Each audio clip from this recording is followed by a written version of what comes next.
Mangá é o termo usado para denominar as histórias em quadrinhos no Japão. O termo surgiu da junção de outros dois vocábulos, man, que significa involuntário, e ga, que corresponde à imagem. Mangá é um nome usado para definir apenas história em quadrinho. Como aqui é gibi, como nos Estados Unidos é comics, como na Itália é fumetti e etc. As características mais marcantes nos mangás são os olhos grandes e expressivos dos personagens, o texto dinâmico que proporciona uma fácil leitura e a descrição do factual. As características principais do mangá são que, na maioria das vezes, ele é feito em páginas totalmente em preto e branco, usando apenas nanquim, caneta, bico de pena, retícula. Eles utilizam muito uma diagramação semelhante ao storyboard de cinema, o que confere uma dinâmica muito mais alta aos quadrinhos japoneses, né? Você vê a coisa transcorrendo de forma mais nítida, mais rápida. Você tem diálogos em tempo real. Você tem personagens que espelham realmente o cotidiano da vida de muita gente. Muitas pessoas se identificam com os personagens que você encontra nos quadrinhos japoneses. E você não tem muitos estereótipos ali. É um personagem que é bom hoje, pode ser odiado amanhã, por exemplo. Todos que fazem coisas ruins, não necessariamente, às vezes podem estar fazendo uma coisa ruim, mas por uma causa boa. Muitos, como no caso dos Cavaleiros do Zodíaco, que você via muito disso, personagens lutando e eram postos como vilões, mas na verdade eles lutavam por alguma coisa em que eles acreditavam muito. Para eles aquilo era justiça. Outra peculiar característica dessas histórias é quanto à montagem da página. A disposição dos quadrinhos em uma página de mangá é diferente daquela que se costuma ver nos gibis nacionais, os quais apresentam 3 ou 4 fileiras de quadrinhos por páginas. Como os mangakás, ou seja, os autores de mangás, têm mais espaço para descrever as histórias, pois roteirizam em média 200 páginas por volume, é empregado um número menor de quadrinhos por página. A forma de leitura dos mangás possibilita isso, porque você pega ele, lê o necessário e já passa para a próxima página. É uma dinâmica. Não é colocado mais do que o necessário neles, para as pessoas poderem entender o que acontece. Repare que a ordem de leitura dos mangás também é diferente daquela que estamos acostumados. Isso porque o livro japonês começa pelo que seria o fim de uma publicação ocidental, ou seja, de trás para frente. Por esse motivo, o texto é disposto da direita para a esquerda. Os diversos temas abordados, aliado ao preço barato, por ser produzido em preto e branco e em papel jornal, faz com que o mangá seja consumido por pessoas de várias classes sociais e diversas faixas etárias. Você tem mangás para executivos, para donas de casa, para colegiais, até para atletas. Eu acho que uma das causas do sucesso dos mangás no mundo afora é isso. As editoras estudam bem o perfil das pessoas, dos leitores, e criam muitas histórias direcionadas a esses segmentos, como é o caso da Sazai-san, que é uma dona de casa. As tirinhas dela já saem há bastante tempo, acho que já são mais de 4 décadas no Japão. Você tem histórias de pescadores, você tem a história de tenistas. Não tem para quem não encontre algo que seja interessante para ele nos mangás. Se você gosta de luta, você vai encontrar mangás de luta. Se você gosta de talk shows, você vai encontrar mangás que falem de talk shows. Se você gosta de futebol, você tem N mangás de futebol, você tem N mangás de corrida. Nós temos no Japão shoujo mangás, que são mangás feitos para meninas, porque eles têm características muito próprias deles mesmos. E você tem os shonen mangás, que são mangás para rapazes.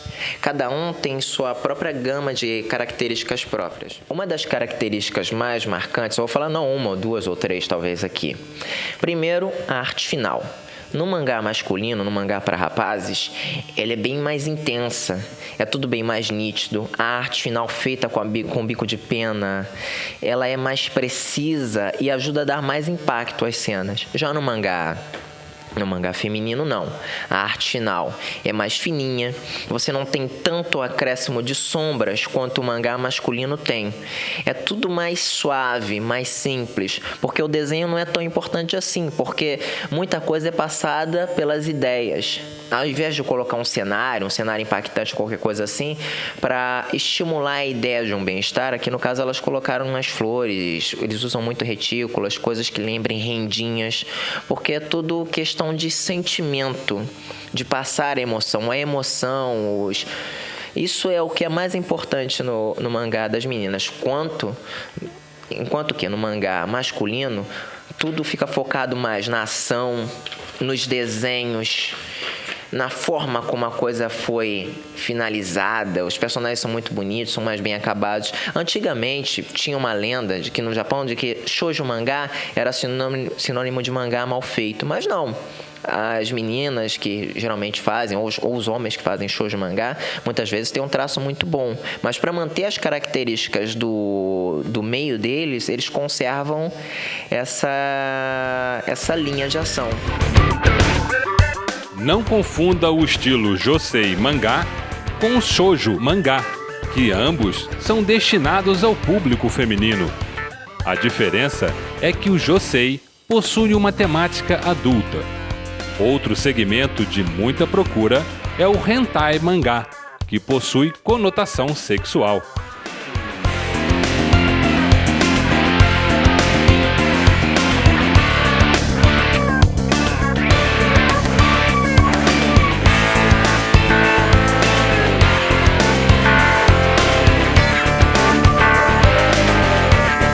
Um dos segredos do mangá em abranger cada vez mais adeptos no mundo é devido à auto-identificação do personagem pelo leitor e pela interatividade que a história em quadrinhos proporciona.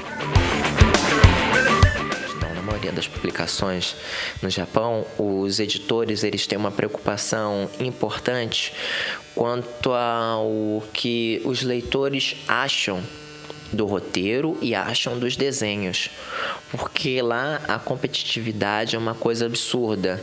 Não é só eu desenho, eu tenho talento, eu vou ser mangaka, que seria desenhista de mangá. Não, as editoras estão sempre promovendo concursos monstruosos para selecionar novos talentos.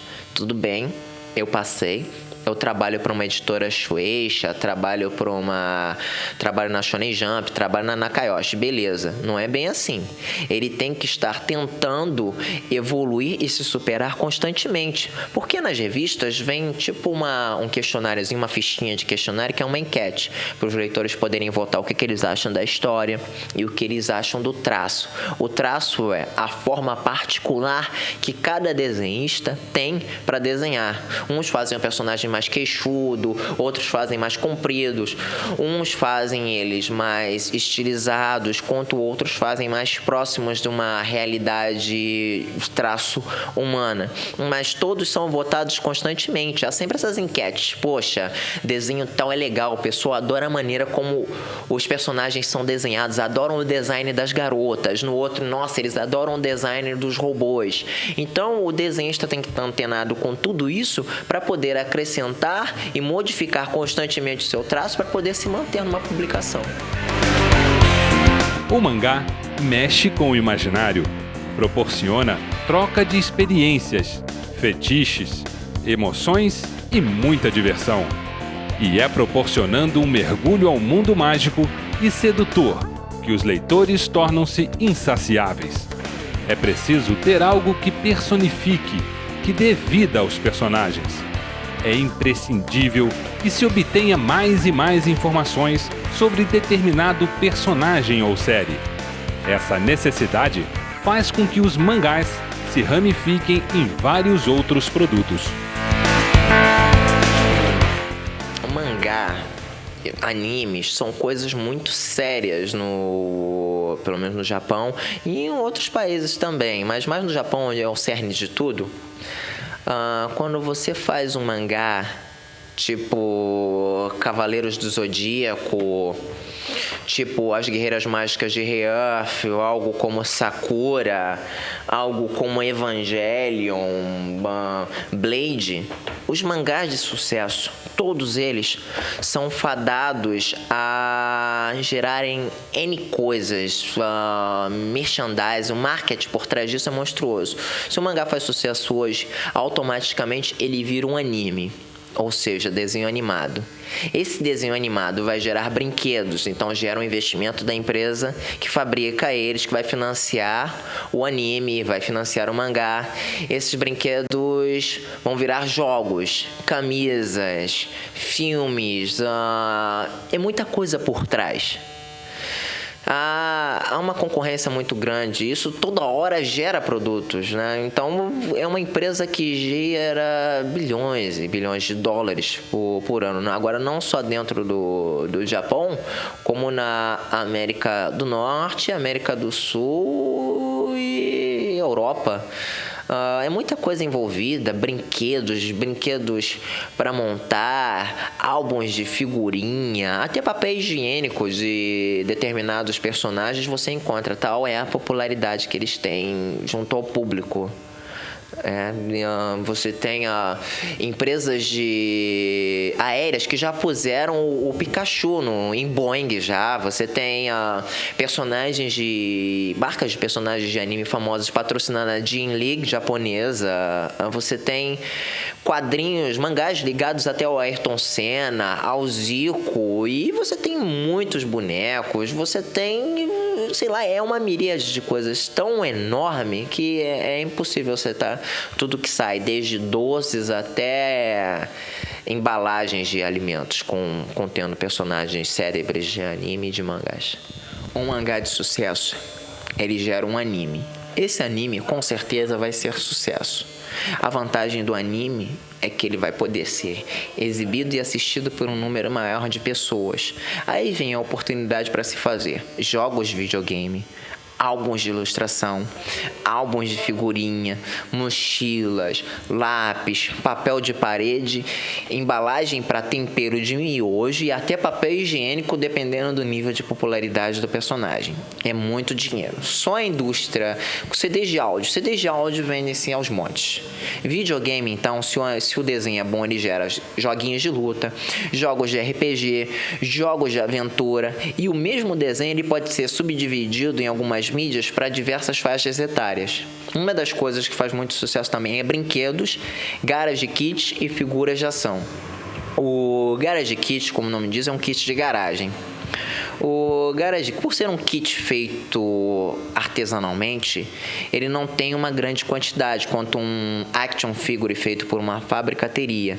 São modelos feitos à mão, com acabamento incrível, o que torna o preço deles um pouquinho mais caro, mas nada que impeça um fã ardoroso de conseguir a réplica de seu personagem favorito. Um exemplo de action figure é esse daqui.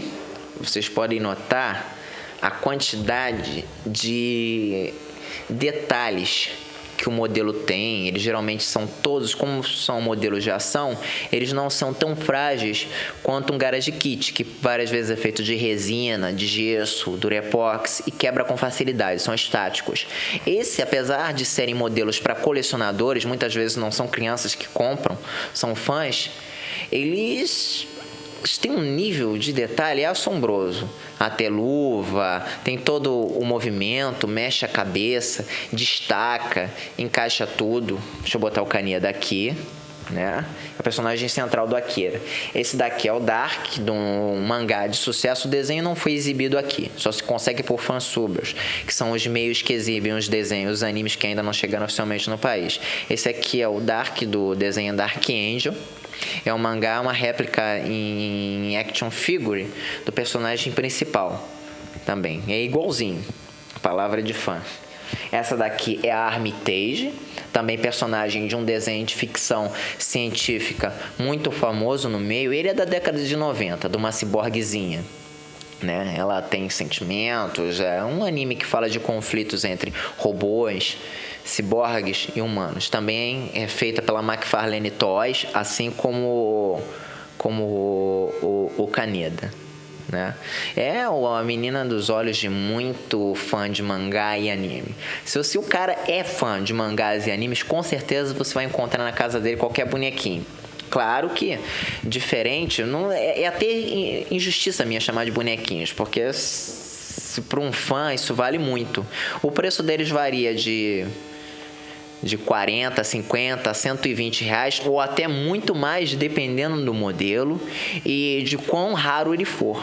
Tem bonecos, tipo um boneco do Spectroman, alguns aí que estão cotados em 1.000 e poucos reais. Mas por nada que um fã com dinheiro à disposição para ter o seu personagem querido não venha se disponibilizar.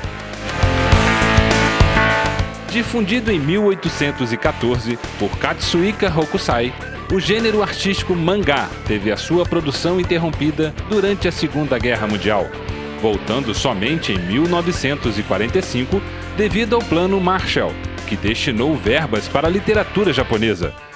Com esse estímulo à leitura, as editoras apostaram na diversidade e ousadia dos mangás, em retratar também os acontecimentos do cotidiano.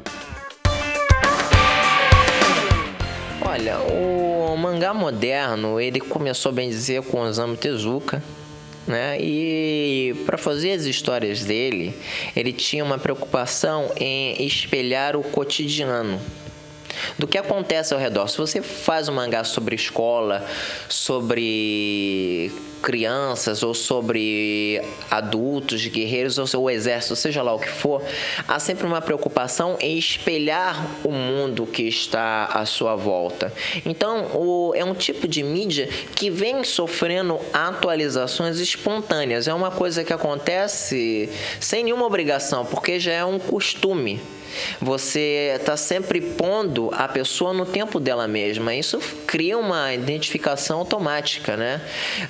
Os mangás, você tem coisas de época, você tem coisas que se passam no futuro e por aí vai. Mas na maioria dos casos é tudo espelhando os acontecimentos atuais, né? Tudo que acontece, por exemplo, se tem uma guerra, se algum prédio caiu ou se alguém importante mundialmente morreu, de alguma forma ou de outra vai aparecer em alguns mangás. A pessoa olha e fala, pô, que legal, isso aconteceu ali. E quando você tem uma identificação com os seus personagens e eles passam por aquilo também, pô, aí eu acho que é bem interessante, né? Você passa por uma prova que o seu personagem predileto também vai estar passando. Ou, sei lá, você tinha alguém que estava perto do World Trade Center quando ele caiu e justamente numa determinada história aconteceu algo semelhante, né? Isso é bem interessante, ajuda na divulgação desse tipo de mídia. Atualmente no Japão, existem vários estúdios especializados em mangá. Os mais conhecidos aqui no Brasil são o Beard Studio de Akira Toriyama, que produz o Dragon Ball Z, e Dr. Slump. O Camp Studio, criador do Rare e RG Veda, e o Pierrot Studio, responsável pelo Yu Yu Hakusho.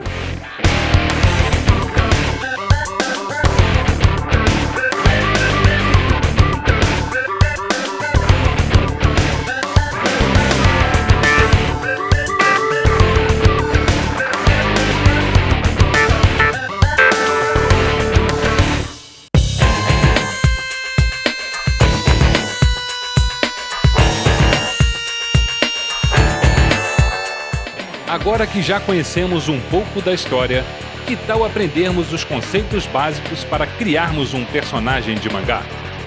O artista plástico, mangaka e professor de mangá, Rodrigo Cardoso, nos ensina como fazer cabeças, olhos, corpos, mãos, pés e a arte final. Preste atenção nos traços e nas dicas que ele nos desvela. Dando início a demonstração básica de como fazer um personagem estilo mangá, estilo anime, É melhor a gente começar pela cabeça, né? Que é o básico de tudo. Vamos fazer algumas formas de cabeça, também alguns exemplos de olhos, porque isso é importante para o entendimento geral da coisa, tá? É bom que vocês treinem bem isso, ó, elipses, tá? É um círculo esticadinho. Vocês têm que treinar bastante, porque é um oval que vocês vão usar quase sempre para fazer qualquer tipo de cabeça. Pois a gente vai cortar essa elipse no meio. Nunca tente fazer direto. Às vezes eu consigo fazer direto porque eu tenho um pouquinho de prática, só alguma prática. Mas tentem rabiscar bastante. Porque no rabisco vocês vão riscando e acertando as partes tortas até que a elipse obtenha uma forma ideal. Nós vemos, colocamos o eixo aqui, depois dividimos aqui de novo, porque eu quero um lugar para eu pôr os meus olhos. Tá? Eu vou marcar mais ou menos aqui, dando um espaçozinho para a parede do rosto aqui. Vou jogar meu olho mais ou menos aqui. Pronto, eu vou riscar bastante, porque nessa parte de cima do olho é mais grosso, porque simboliza a pálpebra também. Eu vou dar espaço de mais ou menos um outro olho. Mais ou menos. Vocês nunca devem se apegar a lance de medidas exatas, não. Nada é exato. Só para ter uma noção. Eu dou mais ou menos espaço aqui pro canto do rosto. Agora eu faço a linha de baixo mais suave. Eu vou usar esse eixo, já que ele está de frente, para aproveitar e jogar meu nariz. Esse é só um nariz que eu vou pôr aqui. Eu vou frisar que há vários exemplos de narizes, há vários exemplos de olhos, bocas, sobrancelhas, tá? Eu vou fazer um tracinho, tipo um triângulo. Vou jogar uma sombra dele aqui para dar alguma ideia de bidimensionalidade apenas. Vou jogar esse tracinho aqui. E aqui eu vou botar alguma coisa aqui para ser uma sobrancelha. Só vou jogar uma linha. Tá? E aqui eu coloco a boca. E às vezes vocês podem ligar ou não isso aqui. Deixa eu ligar. E botar um tracinho aqui embaixo para simbolizar o lábio inferior. Eu vou procurar cortar a lateral da cabeça em diagonal, afunilando, tá? Que é para depois poder fazer o queixo. O queixo. Estou entendendo? Então deixa eu afunilar aqui um pouquinho, sempre riscando bastante. Eu não afunilo tanto, é uma pouca afunilada. Eu vou tentar parar mais ou menos por aqui na linha do nariz. E já vou dar inclinada para fazer o meu queixo. Vocês têm exemplos de desenhos que o queixo é pontudo, que o queixo é quadrado, que o queixo é redondo. Eu vou fazer ele meio redondo aqui, não vou fazer ele muito pontudo não. Nesse exemplo apenas. Agora eu fecho a cabeça. Deixa eu repetir aqui. Fazer o olho um pouquinho mais grosso. 2 passos, mais ou menos um outro. Jogo outro olho aqui. Eu vou tentar buscar essa forma um pouco diferente. Pronto, vou fechar ele mais. Fazer ele mais estreito também. Aqui, como sempre, mais grosso. E eu vou trazer a sobrancelha mais junta, forçando um pouco mais, que ele é um pouco invocado. Pronto, aqui eu enrugo um pouquinho. Agora aqui, eu vou fazer o nariz um pouquinho diferente agora. Vou puxar esse tracinho pra cá, fazer tipo um L, dentro do próprio eixo ainda. E jogo aqui. Escureço bastante. Vocês podem usar qualquer lápis, 2B, HB, 6B, lapiseira. Tá? Qualquer coisa que estiver na mão, folha de chamequinho mesmo, botar a boca dele um pouco fechada. Assim, eu só inclinei a linha. Forço um pouco mais aqui e aqui no canto para parecer que ele está contraindo mais aqui o lábio. E nesse aqui também. Só mexendo a sobrancelha, nisso que nem tem nem íris ainda, eu já consegui uma expressão. Eu posso direcionar os olhos dele para onde eu quiser. Pode ser com pontinho. Olha só. Já fica meio psicótico, mas eu não vou querer esse pontinho. Deixa eu apagar aqui. Uma borracha. Cadê a borracha? Deixa eu botar aqui. Pronto. Deixa eu marcar o olho dele assim. Deixa eu botar uma bolinha aqui que vai ser a luz. Deixa eu jogar uma outra aqui. Vou jogar uma outra aqui, já vai ganhando definição. Agora eu vou jogar uma outra linha só para dar um efeito, ó. E aqui vem aquela inclinada básica de novo. E o queixo dele eu já faço mais esticado e mais pontudo. Dou uma leve arredondada. Pronto. E fecho a cabeça dele. Esse daqui eu vou fazer um globo maior, eu quero uma pessoa mais meiga, mais jovem. Pronto, vou dar uma engrossadinha na sobrancelha. Pronto, ponho mais luz no olho dele, aumentando isso daqui, e escureço. Eles, como é um desenho em preto e branco, eu vou só dar uma leve escurecida sem forçar muito o lápis, só para dizer que tem uma cor o olho dele. Pronto. E vou tentar fechar aqui o cantinho com uma seta. Fecho o cantinho com uma seta. Pronto. Aqui, entre nariz e sobrancelha, eu jogo uma orelha. Mais ou menos entre nariz e sobrancelha. Sempre mais ou menos, tá? O que é bom fazer nesses casos para desenhar esses personagens também é pegar qualquer livro de anatomia para desenho, qualquer livro de desenho, só para vocês terem uma noção de onde vão colocar as coisas. Não que vocês tenham que copiar fielmente o que está aí, porque como é, dependendo do tipo de traço para anime, para mangá, vocês podem estilizar bastante, mas só estilizar mantendo a noção das formas reais do corpo. Deixa eu dar aqui, eu não vou encostar aqui no crânio dele. Por quê? Porque o cabelo tem volume. Então eu vou dar uma separaçãozinha. Ou vocês podem marcar o crânio já com certo exagero para já pôr o cabelo. E aqui eu vou fazer umas setas. As pontas não precisam ser regulares, podem ser irregulares. E vou jogar uma pontinha. Pronto. Depois vocês podem apagar. Aqui.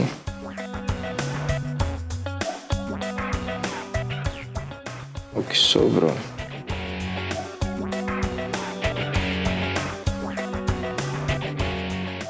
E escurecer. Deixa eu só marcar uma luz aqui, que é o reflexo de luz do cabelo dele. Uma coisa bem irregular. Não precisa ser certinho, não.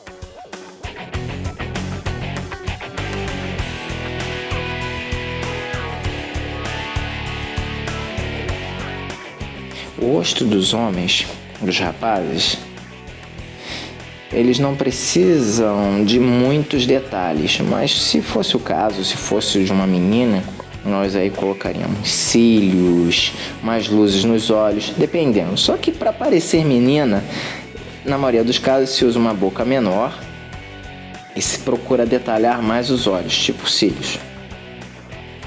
Quanto mais achatado, maior for o tamanho do crânio, mais jovem essa pessoa vai parecer. Olhos enormes, dão mais ternura e dão uma aparência mais kawaii.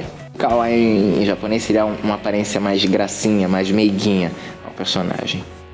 Deixa eu acertar aqui. Deixa eu jogar o pescoço mais ou menos aqui, nele, entre os olhos. O pescoço das meninas é sempre mais fino. Deixa eu só colocar uma sombra aqui. Pronto. Desse aqui, deixa eu partir a cabeça dele, cortar aqui e quadricular. Esse é um cabelo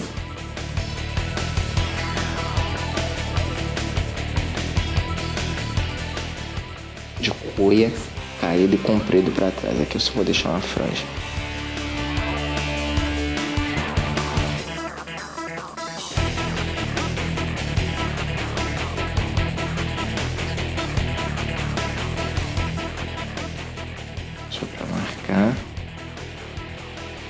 Deixa eu trazer o pescoço dele aqui.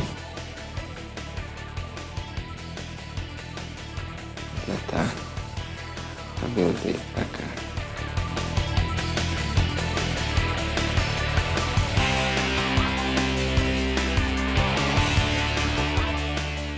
Tá. Se eu fosse fazer um rosto de lado, eu faria isso. Jogaria um outro aqui, para aparecer a parte de trás do crânio. Aqui eu vou marcar algo para ser minha orelha. Jogo uma linha aqui e outra aqui entre a orelha, que a orelha fica entre sobrancelha e nariz, certo? E aqui eu fecho, jogo para cá, puxo o queixo, puxo o crânio pra cá, aqui jogo minha orelha, aqui é o pescoço. Pronto. Forçar um pouquinho mais o cílio dele. Aqui eu faço um V, ao contrário, coloco uma bolinha. Deixa eu deixar isso aqui mais forte. Posso jogar numa boca aqui. Você pode fazer, dependendo do tipo de desenho, você só precisa pôr a boca aqui. Se for algo mais detalhado, vamos começar de novo, fazendo uma menina. Tá, vamos ver para essa. Joga aqui, aqui. Aqui eu vou fazer os olhos. Jogo aqui mais forte. Puxo o olho aqui, eu dou uma leve curva. Põe a parte preta aqui, eu ponho uma corzinha. Pronto. Jogo pra cá. E agora eu vou jogar uma pálpebra com os cílios. Os cílios eu risco várias vezes por cima de cada linha, só para ajudar a dar um efeito. Com os pequenininhos aqui. Jogo a sobrancelha e puxo pra cá. A linha do nariz sempre fica abaixo dos olhos. Deixa eu cortar aqui que veio demais. Vamos lá. Aqui eu puxo o lábio, faço tipo uma escadinha. E aqui eu jogo o outro. Pronto. Pra cá. Aqui eu jogo a orelha. Eu poderia fechar a cabeça aqui, mas aqui eu já vou jogar o cabelo dela. É como desenhar letras. Só prática.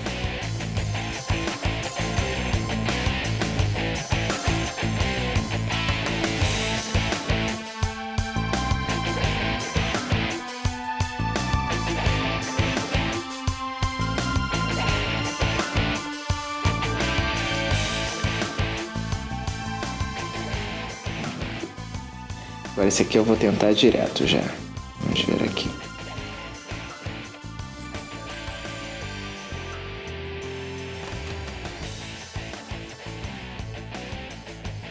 Nariz mais arredondadinho, um pouquinho mais reto. Aqui eu vou arredondar mais o lábio, vou fazer uma curvinha. Que aqui ela vai estar balbucionando alguma coisa. Piscadinha. Agora puxo o outro pra cá.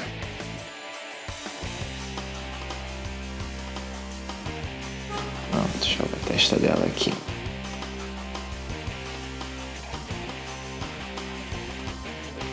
Reta.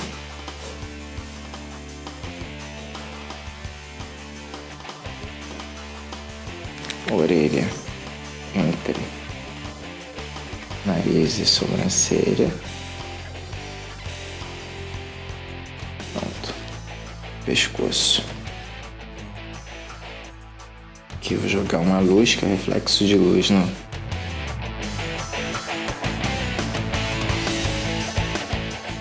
cabelinho dela. Pra outra. Deixa eu fazer uma outra aqui. Riscando, riscando, riscando. Jogo aqui, mas esse eu vou cortar aqui em cima. Por quê? Vou fazer um outro ângulo para a cabeça. Um olho menor. Passo mais a sobrancelha. Aquela cara de escárnio. Aqui eu vou jogar o nariz para cá. Puxo tipo um triângulo. Põe aqui. Pronto. Ele aqui nesse cantinho. Puxo pra cá. Jogo pra cá. Puxo. Cá.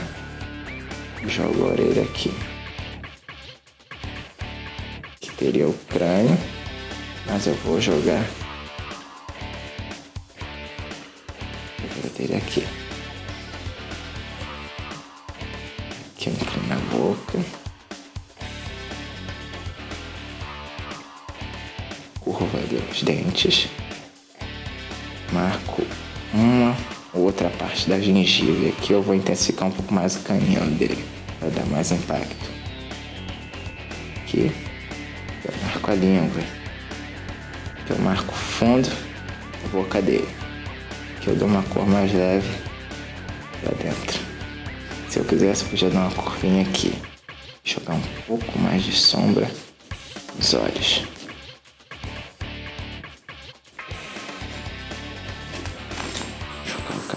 Pra cá. Expressão de dor.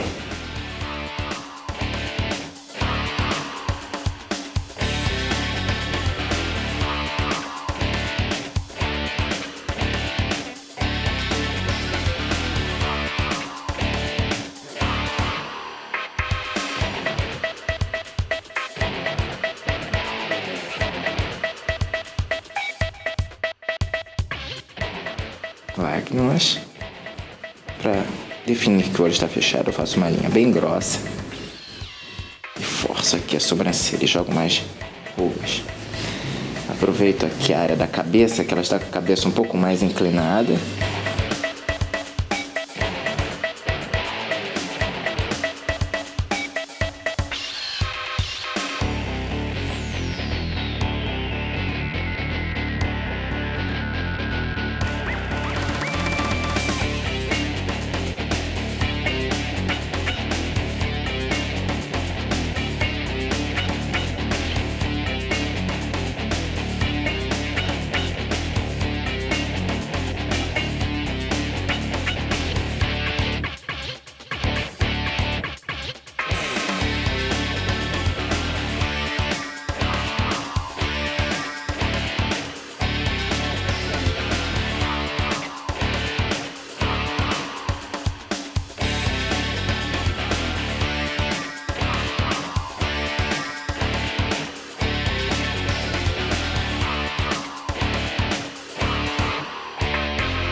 Outra. Agora alguns exemplos de olhos. Sempre forçando aqui em cima. Paro aqui, uma linha mais curta. Dou mais ou menos o espaço.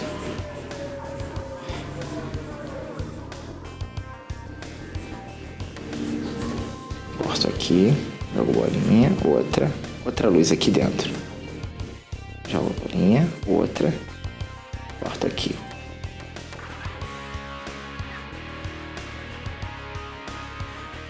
Como é uma menina, pode ser um menino. Mas se eu quiser uma menina,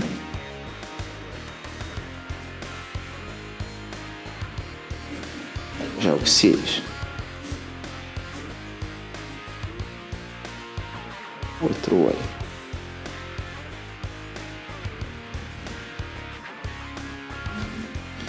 Outro olho.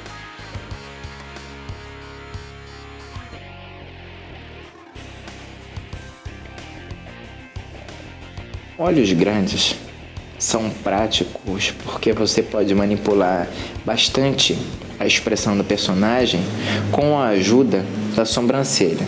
Se eu puser uma sobrancelha assim, eu tenho uma expressão, tá? Mas se eu jogar a sobrancelha assim, já tenho outra expressão. Nariz ajuda, às vezes só um pinguinho na boca já dá uma expressão severa para ela. Posso ter olhos assim,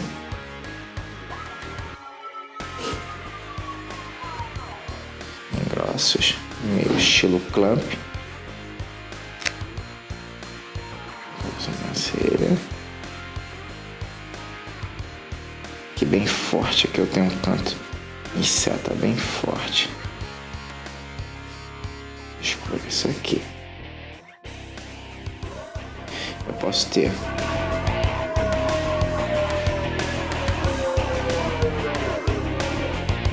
olhos mais simples.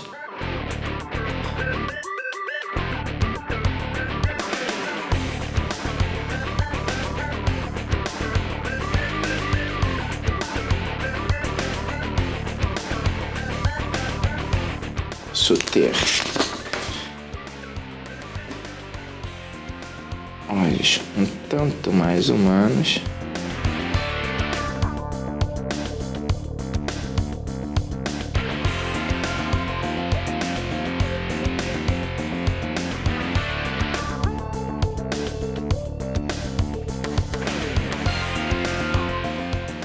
Forçando um pouco mais aqui, é claro, escurecendo o cantinho. Forçando um pouco mais aqui, escurecendo o cantinho, dando uma pálpebra, cílio, cílio.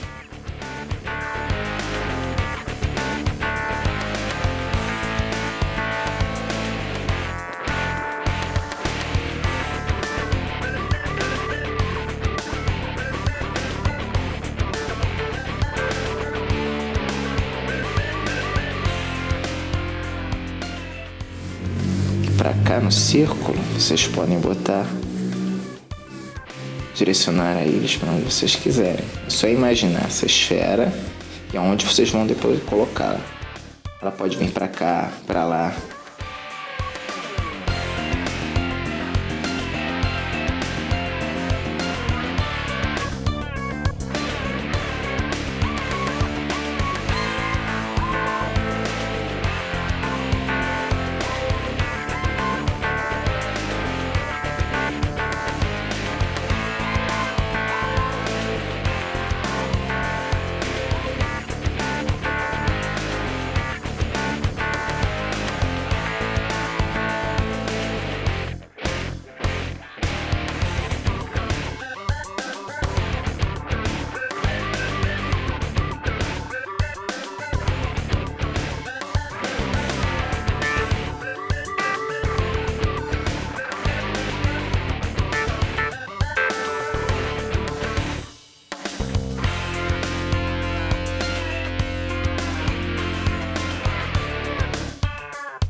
Aqui eu jogo um degradê forçando e diminuindo a pressão que eu venho exercendo no lápis até embaixo. Aqui eu jogo um degradê forçando e diminuindo a pressão que eu exerço no lápis até embaixo. Outra vez, forçando e diminuindo a pressão. Forçando, diminuindo a pressão. E aqui eu quero intensificar um pouco mais o cílio. Intensificar um pouco mais para gerar mais contraste, dar mais volume. Pronto. Corta aqui.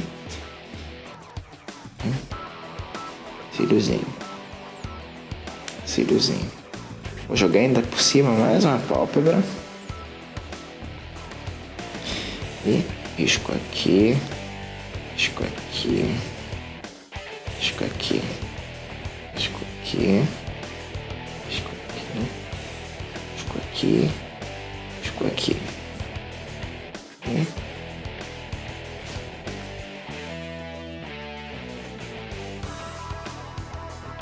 Sobrancelha, deixa eu só ficar isso. Agora a cabeça inteira. A cabeça, eu vou procurar mudar o ângulo, jogar ela olhando pra lá.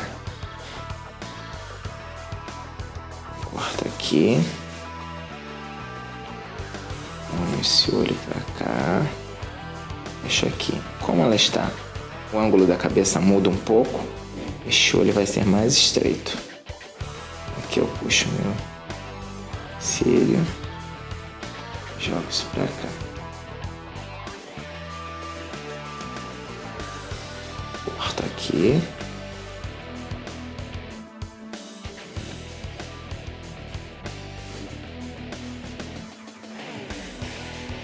Setinha. Faço uma barriguinha e diminuo. Puxo pra cá e faço o maxilar, o queixinho dele.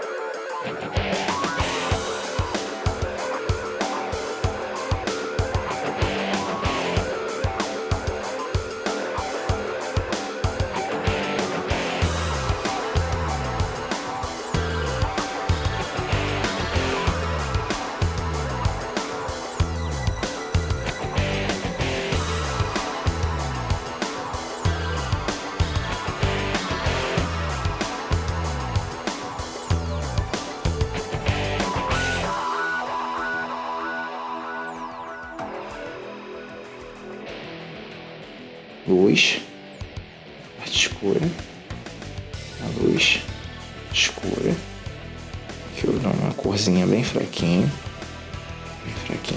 pronto. Deixa eu botar um ombrinho dela aqui, bem meiga. Agora deixa eu marcar o cabelo.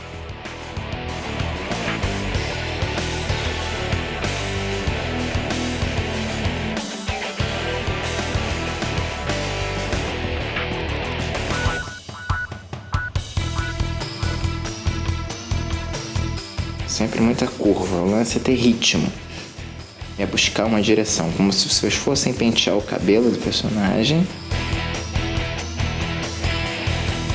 Sempre o movimento em uma direção e mudando a direção aos poucos. Isso é treinamento, pegar uma folha e ficar fazendo curva, tentar fazer traços circulares. Para encher os fios eu vou tentar pegar o mesmo ritmo, que isso é bom, ajuda.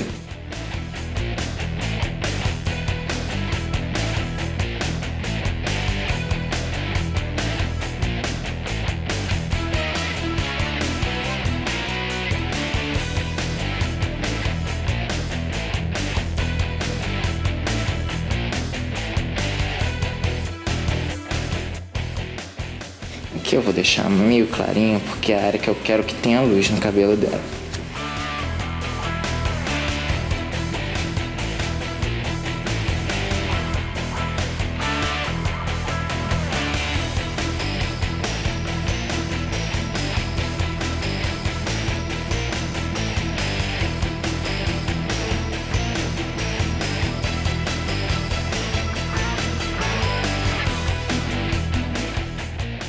Marcar aqui um pouquinho de sombra no nariz.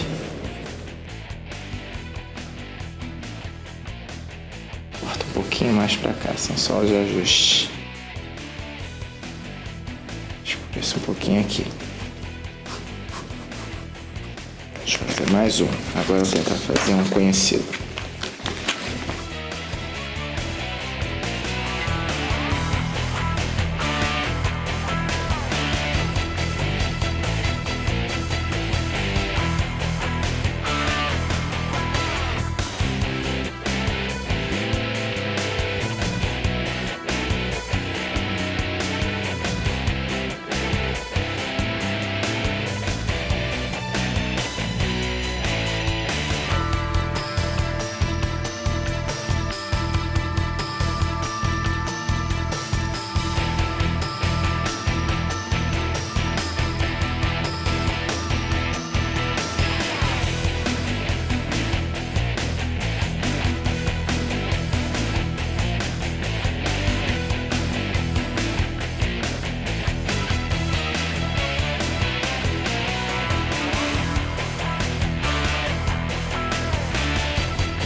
elipse até ficar do jeito que eu quero. Jogo aqui.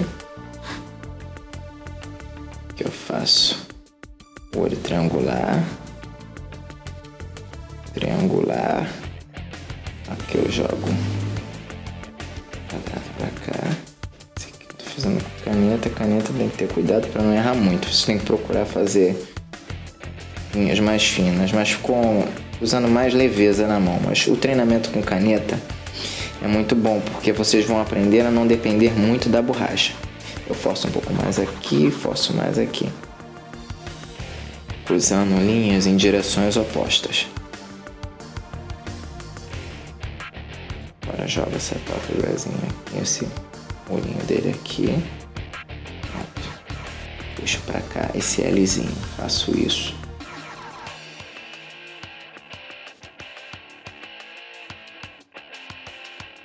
Puxa a boca pra cá. E aqui escureço o cantinho, afinando o traço. Vai parecer que ele tá com os dentes trincados. Esse L aqui, ó. Deixar a expressão dele mais pesada, eu risco aqui. Os traços. Corto aqui, corto pra cá. E corto pra cá. Jogo a orelha pra cá.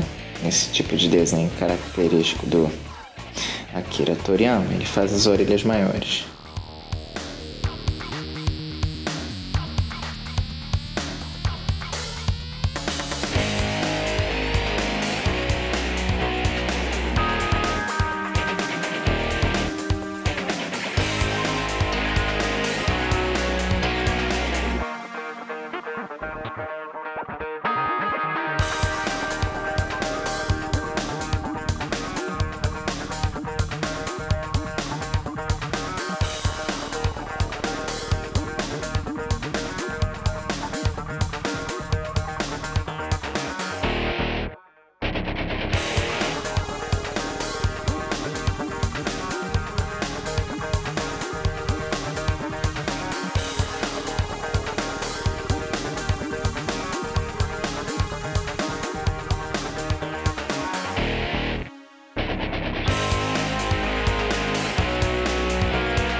Vamos começar a esboçar um bonequinho para ser a base para fazer o corpo.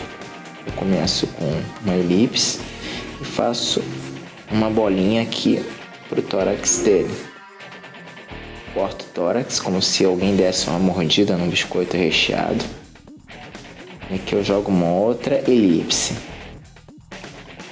Aqui, isso é um esqueleto para fazer o corpo de um homem, só para facilitar. Aqui eu jogo tipo um calção de banho. Aqui eu marco no bonequinho os ombros. Aqui eu encaixo a coxa, aqui é largo.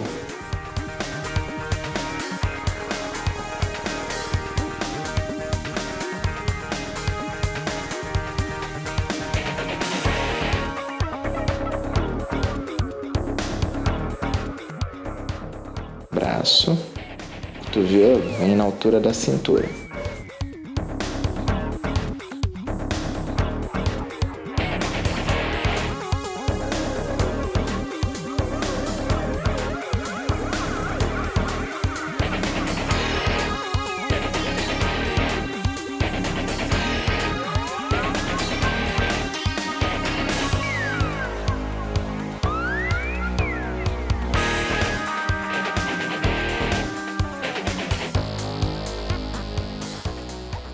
Há uma coisa de medida de cabeças. Uma medida acadêmica para um desenho é de mais ou menos 7 cabeças e meia. Mas tem personagens que excedem isso bastante, como é o caso dos personagens do Clamp, que às vezes tem até 9 cabeças de altura. É só obedecer mais ou menos a proporção para não desrespeitar muito também o seu estilo de desenhar. Aí depois a gente vem cobrindo e delineando o corpo. Aqui eu marco a mão, cobro aqui, como se fosse ligar, aquele joguinho de ligar pontinho. Pronto, uma cabeleira nele. Os homens tem os ombros largos e o quadril estreito. As mulheres têm os ombros estreitos e o quadril ou tão largo quanto os ombros ou mais largo.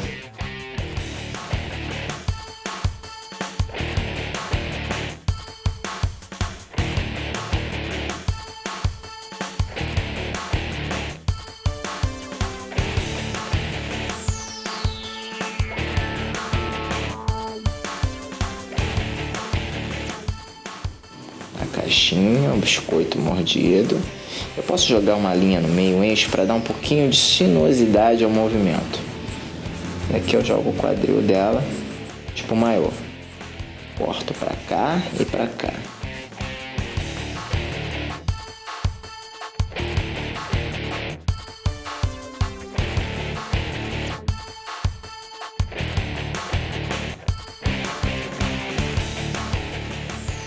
Tudo forma geométrica, como se fosse uma madeirinha o pé. Jogo pra cá, cá. Corto aqui e vou jogar os seios dela pra cá. Marco 2 bolinhas. Pronto. Ligo aqui. Eu jogo ombros. Cotovelo na linha da cintura. Põe a mãozinha pra cá. Até a primeira metade da coxa.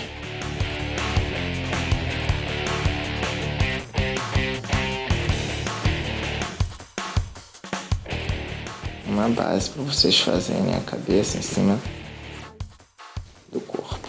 Depois vocês podem vir com a caneta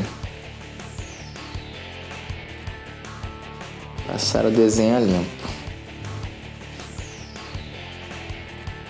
Caneta, o bico de pena, caneta nanquim descartável.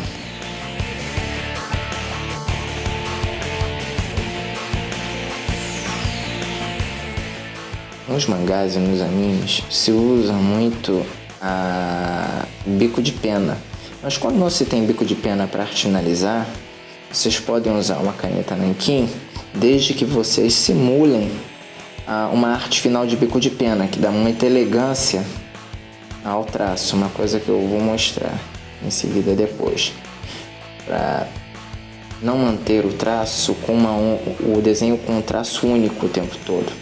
Em algumas partes a linha fica mais grossa, outras partes ela fica mais lisa. Isso dá uma certa elegância a ele.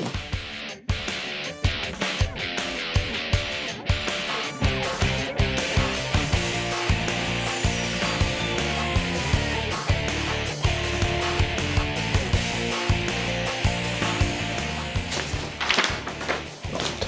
Vamos jogar de costas agora. Cabeça. Eu jogo o pescoço aqui atrás da nuca.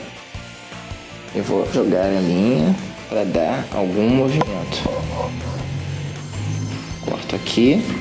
Aqui coloco uma bolinha e outra bolinha. Puxo para cá, puxo para cá, puxo para cá, puxo para cá. Coloco a perna dela aqui e outra aqui.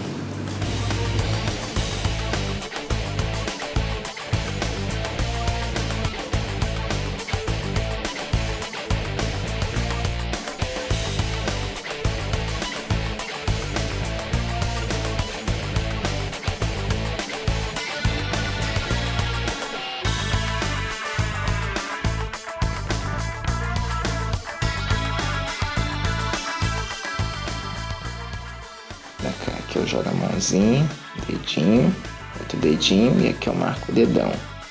Pronto. Braço, jogo pra cá, aqui puxo o dedinho, outro dedinho, nem todos aparecem aqui o dedão.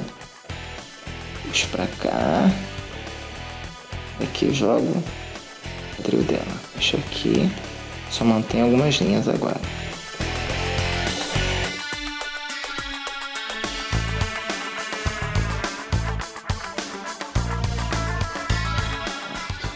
Não vai aparecer todos os dedos que pego visto de frente. Puxo pra cá, que vai aparecer alguma coisa de dedinho. Depois é só passar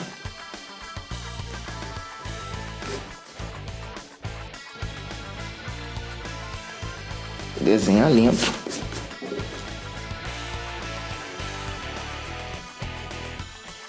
Cobre com o cabelo.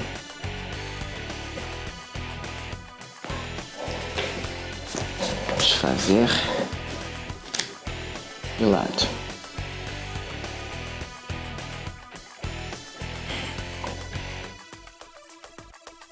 Traço linhas para não perder. Aí o crânio. Puxo para cá. Aqui jogo o ombro. E aqui a caixa torácica. Põe aquilo dali. Puxo para cá, tipo uma L.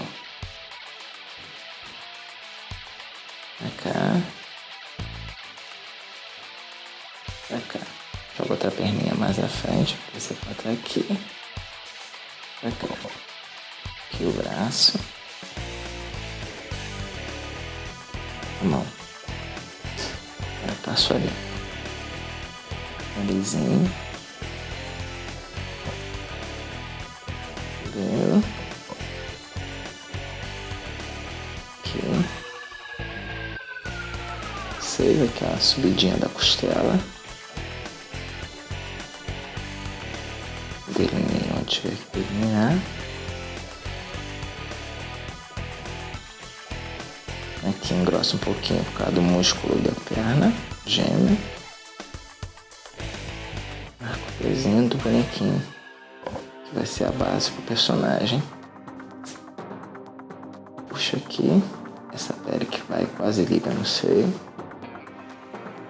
Pra cá. Marco uma bolinha, encaixo o dedão. 1, 2, 3, 4. Encaixo um dedo, 2 dedos, 3 dedos, 4 dedos.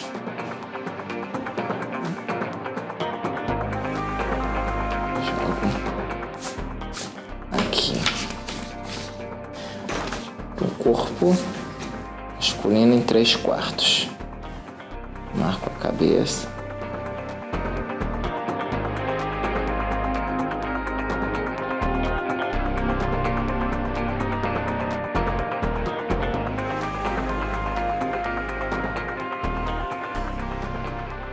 Jogo a caixa torácica.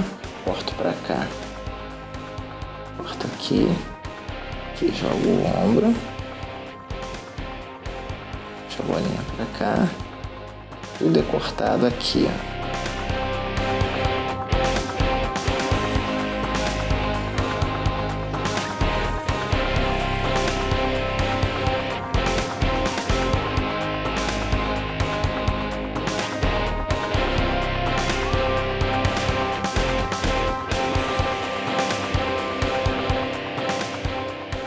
Tudo muito fraquinho para poder delinear depois.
Usando formas geométricas bem elementares, vou fazer um ou outro exemplo de mão e pé, só para o pessoal ter uma noção, né? Não dá para fazer muita coisa também, mas só para constatar. Eu uso muito bolinha, muito tubinho, muita elipse. Divido o dedo em 3 pedacinhos, ó. Eu vou dobrando nisso aqui só para dar um tchan mais na mão. Dobro aqui, pronto. Com cada perspectiva, esse dobra aqui, ali. Uma coisa que é boa o pessoal estudar é perspectiva, proporção, anatomia e luz e sombra. Isso é legal da pessoa procurar saber, porque tudo isso enriquece.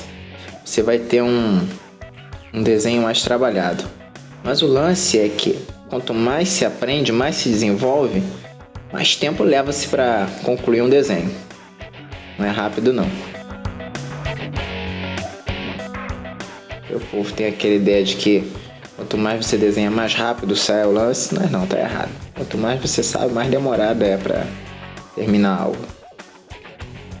Mão aberta. Eu usei um quadrado como base. Joguei essa elipse aqui para fazer isso aqui, né? Essa parte, o quadrado, as bolinhas e aqui duas partes, né? Deixa eu marcar aqui esse aqui com a caneta, dedão, deixa eu jogar aqui. E aqui alguma membranazinha de nada, só para deixar mais bonitinho. Do meio é sempre um pouquinho maior o dedão. Não é a grande diferença nisso não, mas só para lembrar. Não esqueça, pra cá, pronto.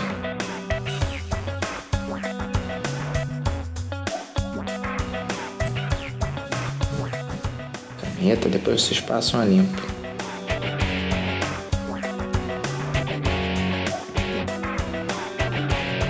Algumas vezes em alguns desenhos, eles não colocam 3 partes para fazer o dedo, só colocam 2 para agilizar a coisa. Não é uma coisa muito perceptível, né? Porque todo mundo já sabe que tá lá. Então, para ser um desenho mais ágil, eles usam esse método.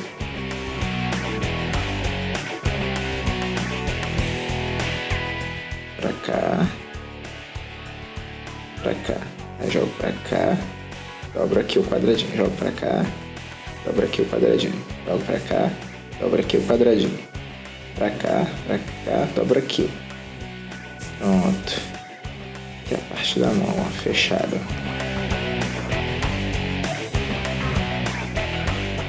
Fecho aqui, fecho aqui. Pronto. Corta aqui. O delineio. Vocês podem usar sempre a mão de vocês como exemplo. Usem sempre espelhos para fazer qualquer coisa. Tá? E aqui, como é mais escuro, eu vou jogar uma sombrinha de nada só para dar um volume, ó. Eu vou acentuar um pouquinho aqui. Acentuar um pouquinho aqui. Pronto. Se quiser jogar unha, que aqui não dá para ver a unha, mas vamos pôr essa unha aqui, ó. Pronto. Unha, eu vou fazer essas linhas aqui, uma linha pra cá, pronto, arredonda,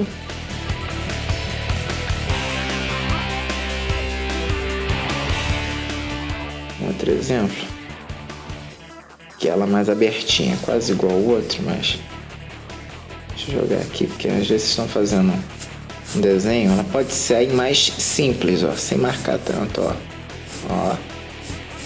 E aqui o dedinho. Acabou. Deixa eu marcar agora. Sempre jogo isso aqui para vocês terem uma ideia.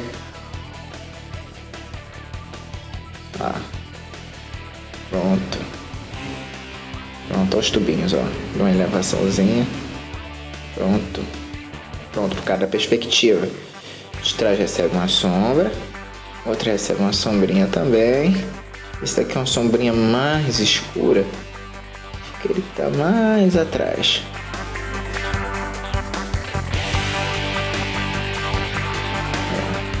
Pode marcar as bolinhas aqui, ó, para definir onde encaixa. Dividir em 3 partes. Divide em 3 partes. Se for fazer um robô, qualquer coisa, você já tem as articulações. Olha lá, tá vendo? A mão aqui, ó, fazer uma. Deixa eu pegar aqui. Vou jogar aqui.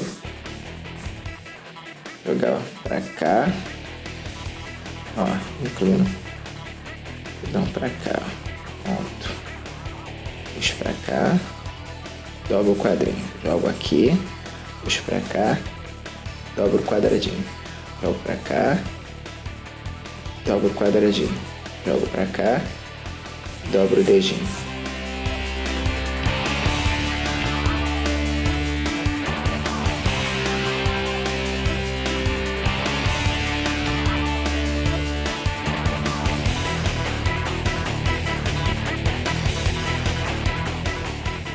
Tudo como se fossem bloquinhos, pedacinhos dobrados, ó. Tudo quadradinho, como se põe eles, se organiza eles. É igual um joguinho de montar. Ó, aqui a gente tem essa linha, o dedinho aqui, um pouquinho mais, que ele não vai dobrar tanto. Puxa pra cá. Aquela mão bem... Joga aqui, ó.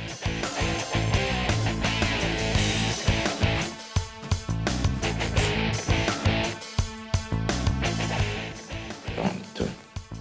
Tá? Se quiserem jogar uma sombrinha, joga uma sombrinha aqui embaixo. Agora, alguns exemplos de pés. Vou começar com essa madeira aqui. Ó, fazer tipo um toquinho de madeira. Joga aqui. Eu vou dividir em 5 partes. 1, 2, 3, 4, 5. Corto pra cá, corto pra cá, corto pra cá, corto pra cá. Deixa eu diminuir aqui e puxar pra cá. Deixa eu trazer aqui, corto aqui, venho pra cá, trago aqui, puxo aqui, aqui atrás eu puxo uma barriga, ó. Pronto. Colocou assim da perna. Agora aqui, ó, aproveitando essa linha, jogo uma unha aqui, jogo uma unha aqui. Jogo uma unha aqui, outra unha aqui, outra unha aqui. Agora arredondo, ó. Vamos arredondar. Corta aqui, aqui, aqui, corta aqui. Agora eu vou definir um pouquinho melhor. Ó, e botar aquilo ali. Pronto. Arredondo aqui. Jogar a unha. Pronto. Aqui. Corto aqui. Em dedos de meninas, nos desenhos mais fofinhos, vocês não precisam detalhar tanto os pés, não.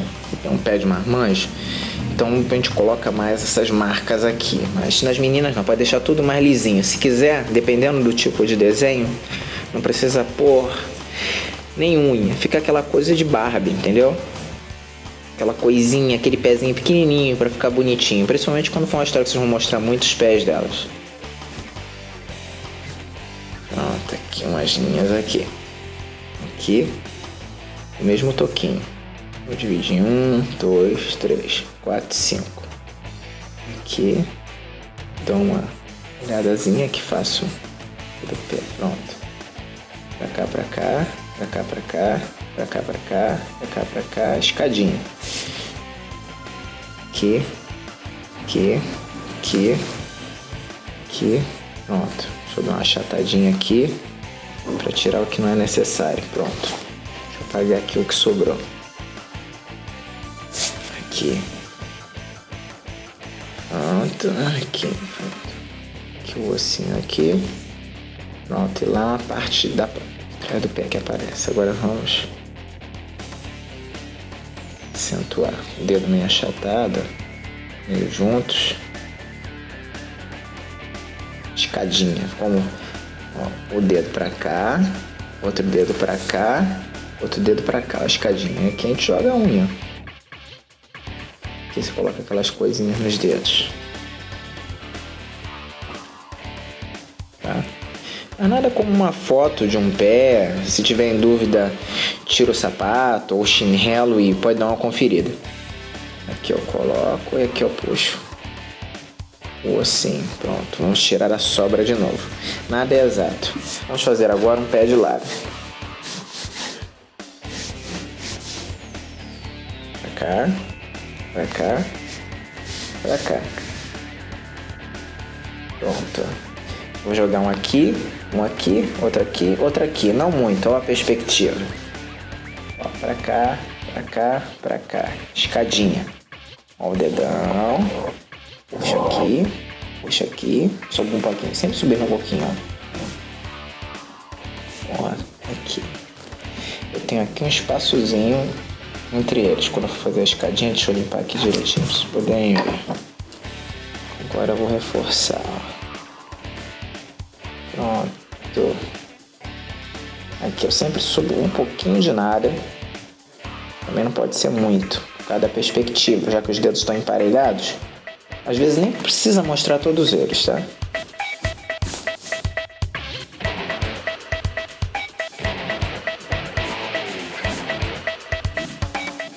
Totalmente de lado.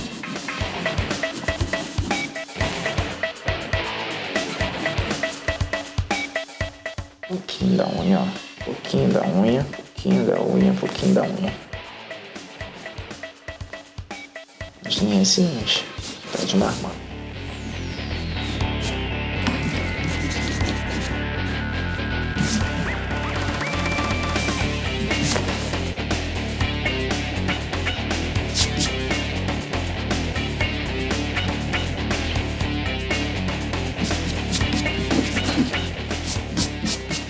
Eu vou fazer aqui a arte final em bico de pena, porque é uma das coisas mais usadas em mangás para se fazer.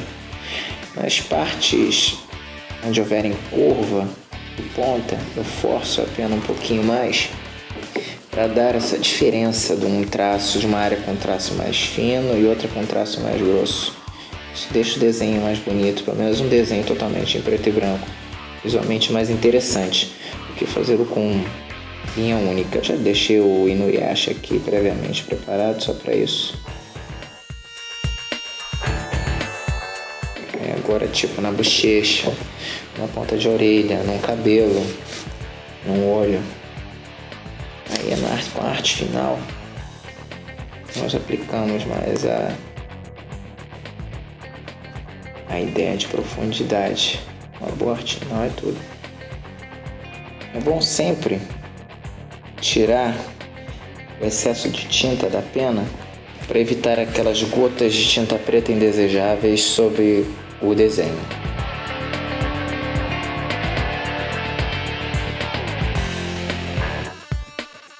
Leva algum tempo, mas com prática se domina o uso da pena.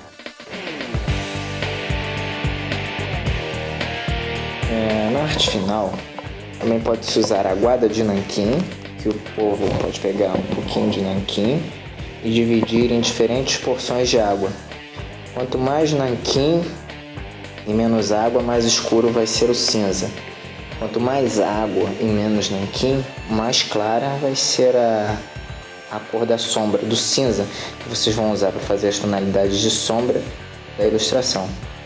Onde houverem curvas, geralmente a gente faz uma linha um tanto mais grossinha para aumentar aquela ideia do volume, né? Da parte do corpo. Uma bochecha, uma ponta de orelha. Procurem não fazer ele todo grosso, mas em volta do desenho, quando houver cenário, por exemplo, vocês tiverem um personagem que ele seja muito importante, é bom fazer o traço que contorna ele, a linha de contorno um tanto mais grossa, para ajudar a destacar ele do cenário. Ou quando houverem personagens demais na cena, é um bom macete para ajudar a dar mais ênfase a quem vocês querem que as pessoas prestem atenção, seja em ilustração ou no quadrinho.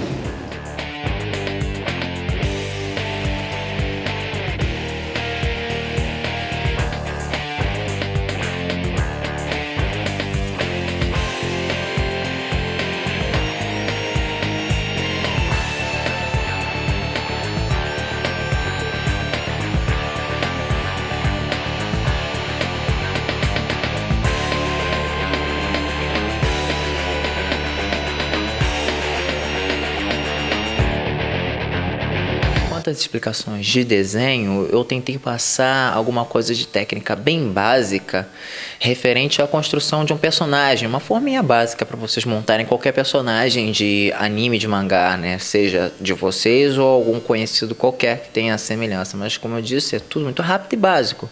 Eu aconselho que vocês tentem adquirir o material bibliográfico necessário, como livros de anatomia, proporção, perspectiva, luz e sombra, e se puder um auxílio profissional, né? Ou vocês verem isso com um profissional da área de desenho para poder enriquecer ainda mais, porque nem sempre só os livros ajudam.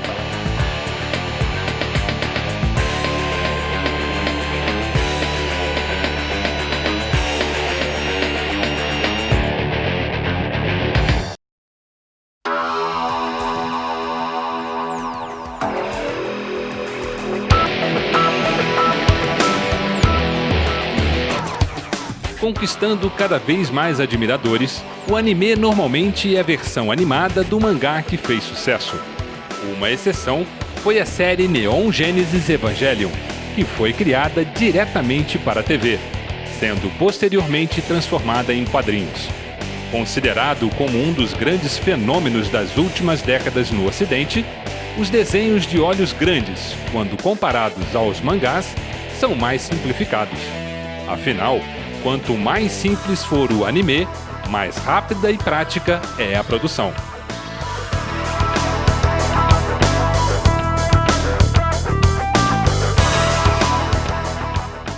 Anime seria uma animação, um desenho animado de um mangá de sucesso. É claro que ninguém vai fazer um anime de um mangá que não fez sucesso. Todo mangá que gera e movimenta um grande público fatalmente acaba se transformando em um anime, que é um desenho. E o anime, ele tem todas essas características do mangá, só que em movimento.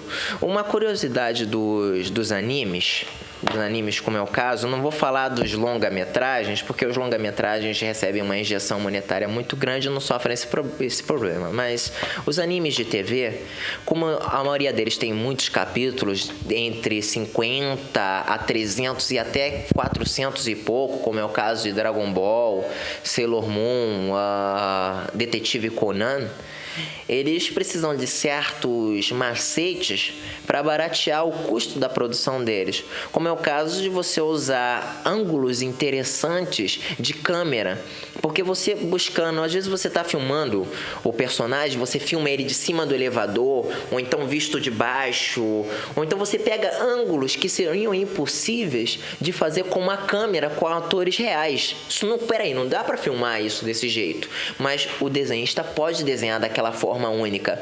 Então, isso não torna maçante. Isso acontece nos mangás também. Você vai ver aqueles ângulos que, meu Deus, que coisa de louco, que ângulo legal esse. Isso se repete nos animes.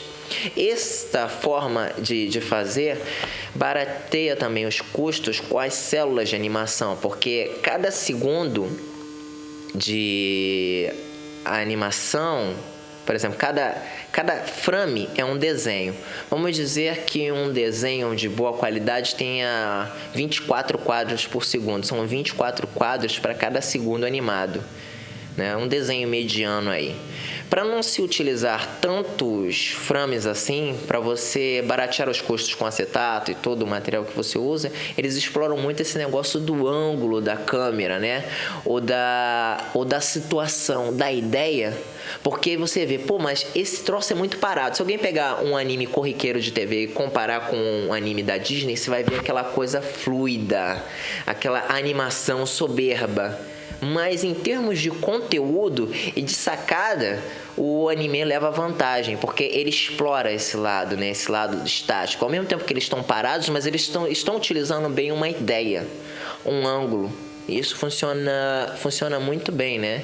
E quem não quer ver uma sequência de futebol dos Super Campeões que viu no mangá, mas vai poder ver animado, um gol, uma luta. E você tem a vantagem, né, de toda aquela explosão de cores, porque algumas pessoas só vão ver o seu mangá preferido colorido no anime, porque em sua maioria os mangás são todos em preto e branco.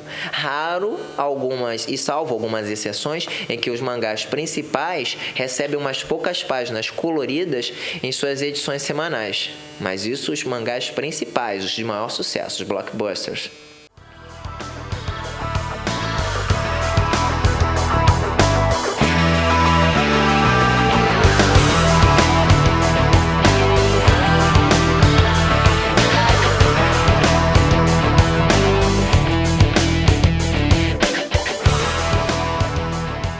É É importante destacar que a designação anime para os desenhos japoneses é uma definição ocidental, pois no Japão, todo desenho animado, estrangeiro ou nacional, é anime.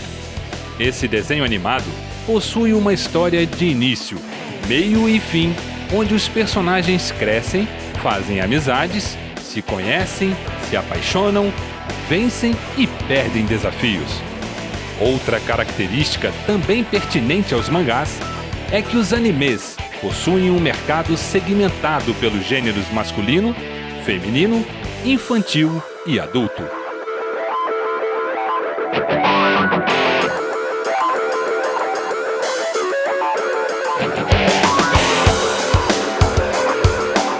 Os animes, eles não privam ninguém de nada. Claro que existe faixas etárias. Você não vai botar uma coisa totalmente sexual, totalmente erótica para crianças assistirem, mas também eles não tiram de tudo o que deveria acontecer, o que deveria ser mostrado numa animação.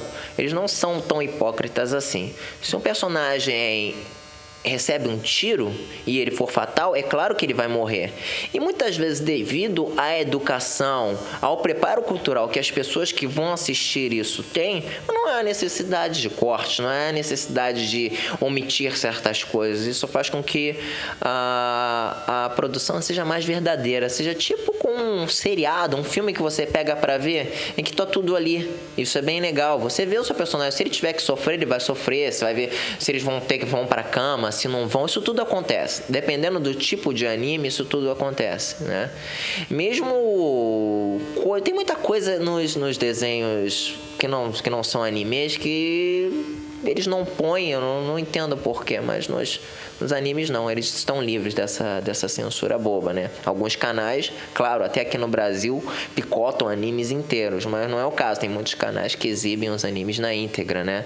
O fã de anime é uma coisa muito séria, porque você não quer ver o seu personagem preferido, a sua série preferida picotada, você quer ver tudo ali.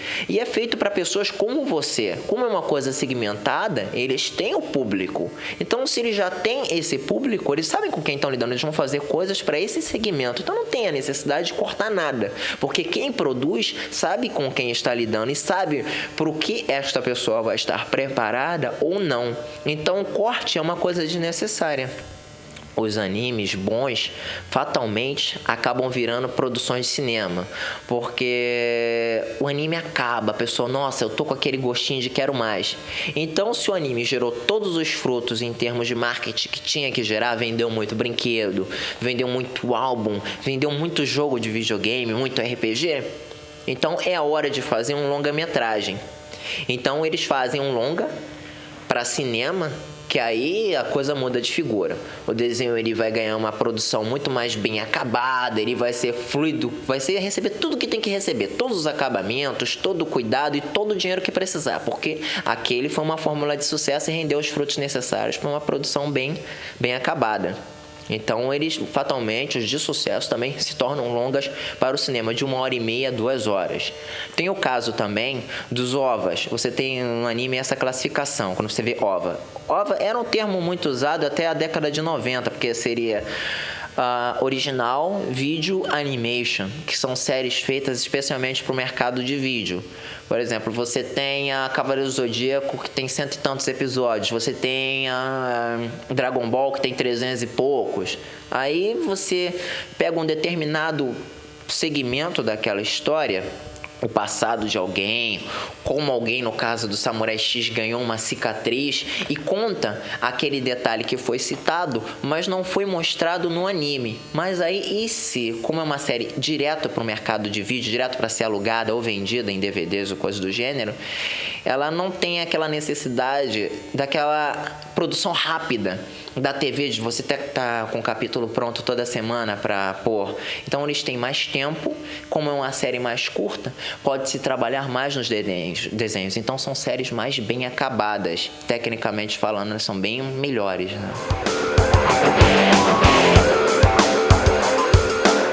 Embora o anime não se limite à luta do bem contra o mal, as histórias sempre têm uma boa pitada de humor.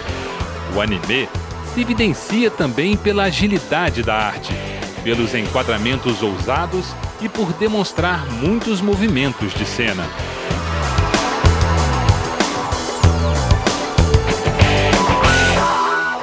Os olhos grandes e as imperfeições nos traços dos primeiros animes estão se modernizando pelo uso de computadores, que proporciona maior detalhamento aos personagens e cenários.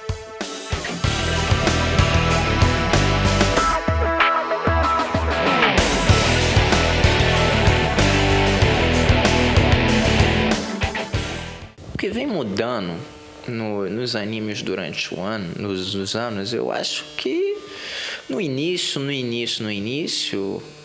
eu acho que até os dias de hoje, todos eles são muito ligados ao que acontece com a cultura japonesa, com a sociedade japonesa. Se a sociedade japonesa sofreu algumas mudanças, fatalmente os animes, os mangás ou qualquer outro tipo de mídia, jogos de videogame e coisas do gênero vão acompanhar isso, né? Certas modernidades, certas atitudes em relação a atitude da sociedade em relação às coisas que vem mudando desde o pós-guerra para cá, desde a Revolução Meiji, começou na Revolução Meiji, depois da Segunda Guerra Mundial, depois de 1945, veio a reconstrução e a entrada de muita coisa estrangeira, muita coisa ocidental lá, não é?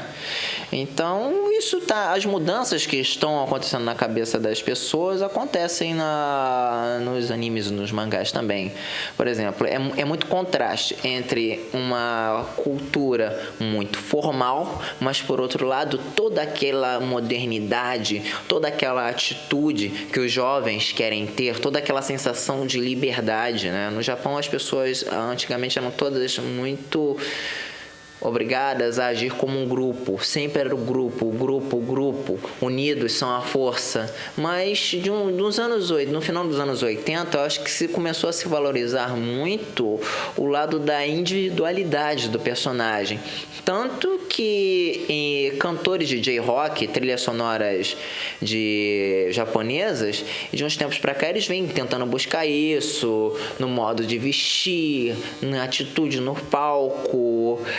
Os próprios adolescentes que usam muitas roupas extravagantes, talvez não sejam extravagantes, para muitas pessoas sejam, mas para eles não, mas você tem uma diversidade muito grande da forma até visual deles se expressarem, e tudo isso reflete na mídia deles. São cabelos das mais variadas formas, vários tipos de lentes de contato, roupas não muito comuns, muitas fora de padrão. As pessoas se reúnem nas praças só para poder mostrar, é tipo como se fosse uma passarela pública, onde cada um quer expor e mostrar a sua individualidade. Se uma pessoa trabalha, faz mangá, faz anime ou canta, fatalmente isso vai se refletir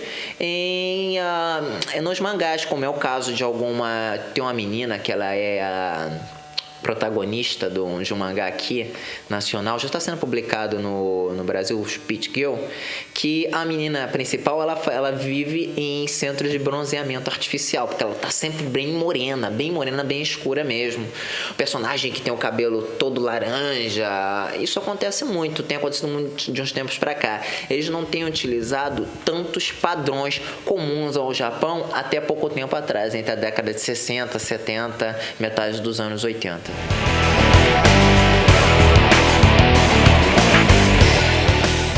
Considerado por muitos verdadeiras obras de arte, o anime é uma forma direta de mostrar os hábitos e costumes japoneses para o mundo.